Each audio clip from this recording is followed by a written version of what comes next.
The boss had picked a hell of a time to get chatty.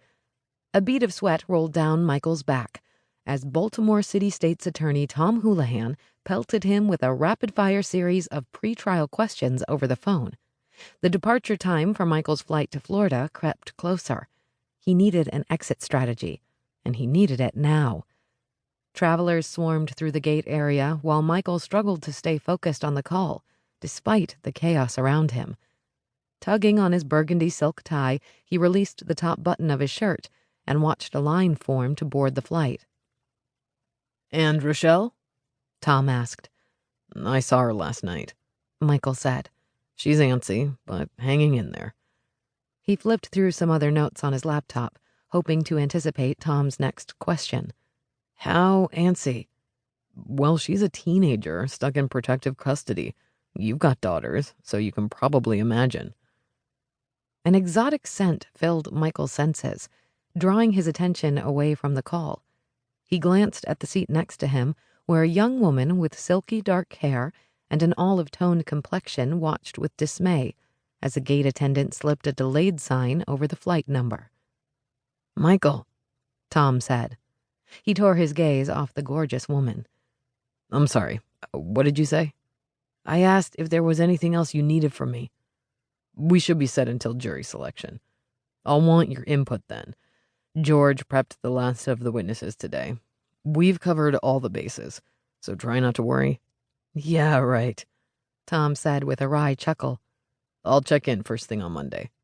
"Enjoy the party. Hopefully it's the only time you'll be engaged." Michael laughed, relieved that Tom seemed satisfied. For now. "That's the goal. I appreciate the time off. Have a good weekend." He ended the call and caught the tail end of the gate attendant's announcement. "What did she say?" he asked the woman next to him. She glanced over with a distressed expression on her stunning face. 90-minute delay. The jolt of desire surprised Michael. He was on his way to visit his fiancée and to attend their engagement party. So what was with the unexpected reaction to a pretty stranger? Pretty wasn't the right word. Strikingly beautiful was more like it. Since they now had 90 minutes to kill, he decided to indulge the curiosity. "Where are you heading in Jax?" "Jacksonville Beach." He noticed her eyes were fixed on the gate attendant, who slid the updated departure time into a slot on the board. "My boyfriend's working there for a year. How about you?" She glanced over at him with soft brown eyes that drew him right in. He couldn't remember the last time anything other than the upcoming trial had captured his attention so completely. "Amelia Island. My fiancée lives there with her parents." "So you're doing the long-distance thing too, huh?" "Yeah, and it sucks. How long have you been doing it?" "Almost 7 months," she said with a sigh. 6 months down and 8 to go for us. We're getting married in April." "Well, at least we both know it won't last forever. I don't know how people do it indefinitely.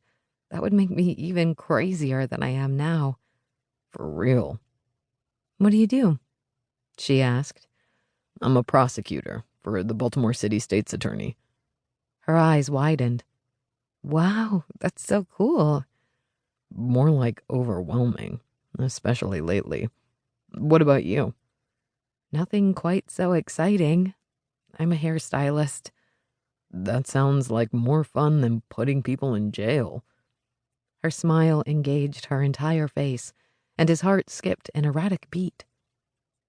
"It is until someone hates their haircut, but fortunately that doesn't happen to me very often." "What do you do when it does?" "If they're truly upset, we offer them a freebie next time, but usually they come back telling us they got all kinds of compliments on their new look." Hoping to keep her talking, he ran his hand through his mop of wavy brown hair. "I could use your services right about now.